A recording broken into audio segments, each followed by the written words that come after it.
የኢትዮጵያ ሰላምና መጻኢ ዕድል የሚወሰነው በእውነተኛ የህዝብ ተሳትፎ እንጂ ለይስሙላ በሚደረግ ምርጫ አይደለም ሲል ትብብር ለኢትዮጵያ አንድነት የተሰኘው የአራት የፖለቲካ ፓርቲዎች ቅንጅት አስታወቀ።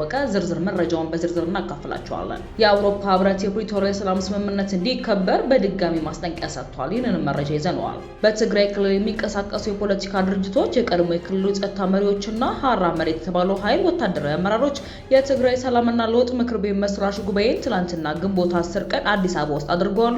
በዚህ ምክንያት የትግራይ ሰላምና ለውጥ ምክር ቤት መስራች ጉባኤና የህወሓት ምላሽ ምን ይመስላል የሚለውንም እናስቀኛችሁ ይሆናል። የቮይስ ኦፍ ኢትዮጵያ ቤተሰቦች ሰብስክራይብ ማድረጋችሁን እያስታወስናችሁ ወደ ዝርዝሩ እንደምንመለከታቸው ጉዳዮች እናልፋለን።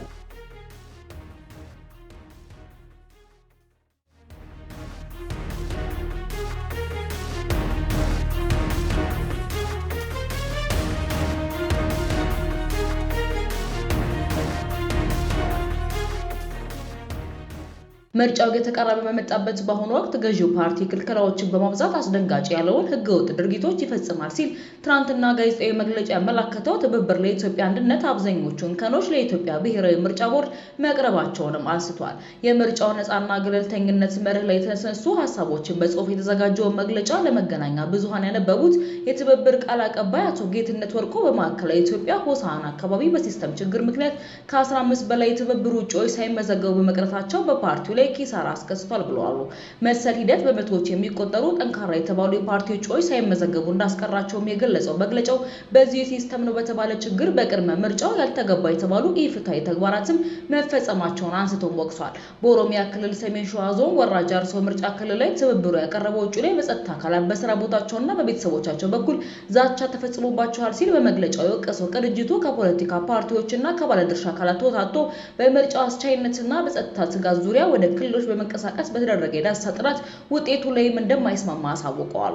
ሌላው የቅድመ ምርጫ ሂደቱን አስመልክቶ ትብብሩ ተመለከትኩ ብሎ ያነሳው ነጥብም የመራጮች የመረጃ ምንተፋ፣ ስነልቦናዊ ጫናና ማዋከብን የተመለከተ ሲሆን ምርጫ ካርድ ያልወሰደ ዜጋ ማንኛውንም የመንግስት አገልግሎት እንዳያገኝ መከልከል፣ ገበሬ ማዳበሪያ ለመውሰድ በቅድመ ምርጫ ካርድ መውሰድ መስፈርት ነው በማለትም ከምዝገባ በኋላ ደግሞ መራጮች ልዩ የመራጭነት መለያ ኮድ፣ ስልክና የፋይዳ ቁጥር በግድ እንዲያስመዘግቡ ጫና መደረጉንም በመግለጫው አብራርቷል። የፓርቲው ቅንጅት አደረኩ ባሉ ዳሰሳ ባለስልጣናት በጸጥታ አካላት ታግዘው መራጮችን አዋክበዋል። አንዳንድ ቦታ ላይ አንድ መራጭ ከአንድ የምርጫ ካርድ በላይ ይዘው መገኘታቸውንና ለመራጭነት ካርድ ለመውጣት ሄደው በፋይዳ ቁጥራቸው ሌላ ካርድ መውጣቱ የተነገራቸው ሰዎች መኖራቸውንም በዛሬው ጋዜጣዊ መግለጫ አንስቶ ወቀሳውንም ሰንዝሯል። ከዚህ በፊት የትብብሩ አንዱ አባል ፓርቲ የኢትዮጵያ ህዝባዊ አብዮታዊ ፓርቲ ወይንም ኢህአፓ ለሚያዝያ 30 በ10 ከተሞች ጠርቶ የነበረውን ሰላማዊ ሰልፍ እንዲታጠፍ በማድረግ ሰልፉንም እንደ ትብብሩ ለመጥራት መወሰኑን ተከትሎ ትላንት በመግለጫው ጋዜጠኞች የዚህ ሰልፍ ሀሳብ መቅረት አለመቅረቱንም ለማጣራት ጥያቄ አንስተው ነበረ። ሰላማዊ ሰልፉ አልቀረም እናደርገዋለን ያሉት አቶ አብርሃም ሰልፉ የሚደረግበት ቀን የሚወሰነው ትብብሩ እንደሆነም አስረድተዋል። ሰላማዊ ሰልፉን የምናደርገው ሌሎች ኃይሎች በሚፈልጉበት በታቀደልን እቅድ ሳይሆን እኛ ባቀድነውና በምንፈልገው ህዝብና ሀገርን በሚጠቀምበት መንገድ ብቻ ነው ብለዋል።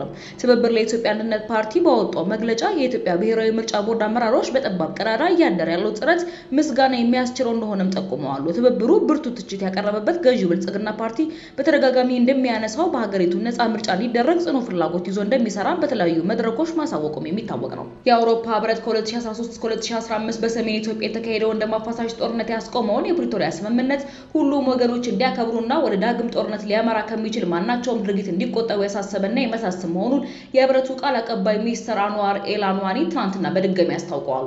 የኢትዮጵያ ፌዴራል መንግስት ህገወጥ ያልሆነና በፕሪቶሪያ ስምምነት እንዲፈርስ የተደረገው ክልላዊ መንግስት ህዝባዊ ወያኔ ሓርነት ትግራይ ዳግም ወደ ስልጣን ለማምጣት የሚያደርገውን ጥረት ዓለም አቀፉ ህብረተሰብ በከፍተኛ ደረጃ የሚያሳስብ መሆኑን በመግለጽ ከሁለት ሳምንታት በፊት ህብረቱ ጠንካራ ማሳሰቢያና ማስጠንቀቂያ መውጣቱም ይታወሳል። ከዚህ ወዲህ ግን ህወሓት በፕሪቶሪያ ስምምነት መሰረት የተቋቋመውን ጊዜያዊ መስተዳድር በማፍረስ ከጦርነቱ በፊት የፌዴራል መንግስት ህገወጥ ባለው ምርጫ የተቋቋመውን የክልሉ መንግስት ዳግም ወደ ስልጣን በማምጣት መሪውን ዶክተር ደብረጽዮን ገብረ ሚካኤልን ፕሬዝዳንት አድርጎ ሾሟል። ዲደብሊው ትናንትና በኮሚሽኑ ዕለታዊ የፕሬስ መግለጫ ላይ ያነሳው ጥያቄ ታዛቢና አሸማጋይ ሆናችሁ ያፈራረማችሁት የሰላም ስምምነት በህወሓት አለ ወይ? በፕሪቶሪያ ስምምነት መሰረት የተቋቋመው ጊዜያዊ አስተዳደር ፈርሶ እኮ በአካባቢው የጦርነት ዳመና አንዣቧል። ምን እያደረገ ያደረጋችሁ የሚል ነበር። በተጨማሪ በኢትዮጵያ መንግስት ከ10 ቀናት በኋላ ሊያካሄድ ባቀደው ምርጫ ህብረቱ እንዲታዘብ ጠይቆ ከሆነና ከተጠየቀም ከታዛቢነት የሚሳተፍ ስለመሆኑ አለመሆኑ ማብራሪያ እንዲሰጠው ጠይቆ ነበር። ቃል አቀባይ አንዋር ምርጫው በሚመለከተው ለቀረበው ጥያቄ ከወዲሁ መልስ መስጠት ስለማይችሉ አንስተው በትግራይ ስላለው ሁኔታ ግን አሉ። በትግራይ ያለውን ሁኔታ በሚመለከት እኛ እንደ አውሮፓ ህብረት በትግራይ ክልላዊ መንግስት እየሆነ ያለውን እየተከታተልን ነው። ሁኔታው በጣም አሳሳቢ ነው። ውጥረቱ እንዲረግብና የፕሪቶሪያ የሰላም ስምምነት አደጋ ላይ እንዳይወድቁ ሁሉም ወገኖች ከአፍራሽ ተግባሮች እንዲቆጠቡ ጥሪያችንን እናቀርባለን ብለዋል። ህዝባዊ ወያኔ ሓርነት ትግራይ ፌዴራል መንግስቱ መካከል የተካሄደው እንደ ማፋታሽ ጦርነት ያስቆመውን የፕሪቶሪያ ስምምነት በማፍረስ በኩል ሁለቱም ወገኖች አንዳቻቸውን ይከሳሉ። ሆኖም ግን የህዝባዊ ወያኔ ሓርነት ትግራይ በመወከል ከፌዴራል መንግስቱ ጋር የሰላም ስምምነቱን ከፈረመ መካከል የቀድሞ የክልሉ ፕሬዝዳንት አቶ ጌታቸው ረዳና ጀነራል ጻድቃን ገብረትንሳኤ ጭምር ህወሓት በሰላም ስምምነቱ መሰረት የፈረሰውን የቀድሞ መንግስት ወደ ስልጣን ማምጣቱን እንደ ማሳያ በመጥቀስ ለስምምነቱ መፍረስ በዋነኛነት ከህዝባዊ ወያኔ ሓርነት ትግራይ ተጠያቂ ያደርጋሉ። እነዚህ የሰላም ተደራዳሪዎችና ሌሎች ታዋቂ ግለሰቦች እንዲሁም ሰባት ማህበራዊ መሰረታቸውን ትግራይ ውስጥ ያደረጉ የፖለቲካ ፓርቲዎች ያሉበት የትግራይና የሰላም ለውጥ ምክር ቤት የተባለ አዲስ ስብስብ ትላንትና በአዲስ አበባ ላይ የተመሰረተ መሆኑንም ገልጸዋል። የቮይስ ኦፍ ኢትዮጵያ ቤተሰቦች ዳግም ሰብስክራይብ ማድረጋችሁን እያስታወስናችሁ ወደ መጨረሻው ዘገባችን እናልፋለን። የትግራይ ሰላምና ለውጥ ምክር ቤት መስራች ጉባኤና ዓላማ እንዲሁም ህወሓት የሰጠው ምላሽ የፖለቲካ ልዩነትን ወደ ጎን በመተው ሁሉን ባሳተፈ መልኩ ትግራይ ክልል የማዳን ስራ መስራት የዚህ ምክር ቤት ዋና ዓላማ መሆኑን የገለጹት መስራቾቹ ይህንን ለማስፈጸም የሚያስችል ፍኖተ ካርታና ህገ ደንብ መጽደቁንም ጠቅሰዋል። ህወሓት በሰጠው ምላሽ እንቅስቃሴውን የማይተገበርና እዚህ ግባ የሚባል ቁም ነገር የሌለው ሲልም አጣጥሎታል። አክሎም ምክር ቤቱ የትም ይቋቋም የትም የትግራይ ህዝብ በምሳሌነትን አይመራም ብለዋል።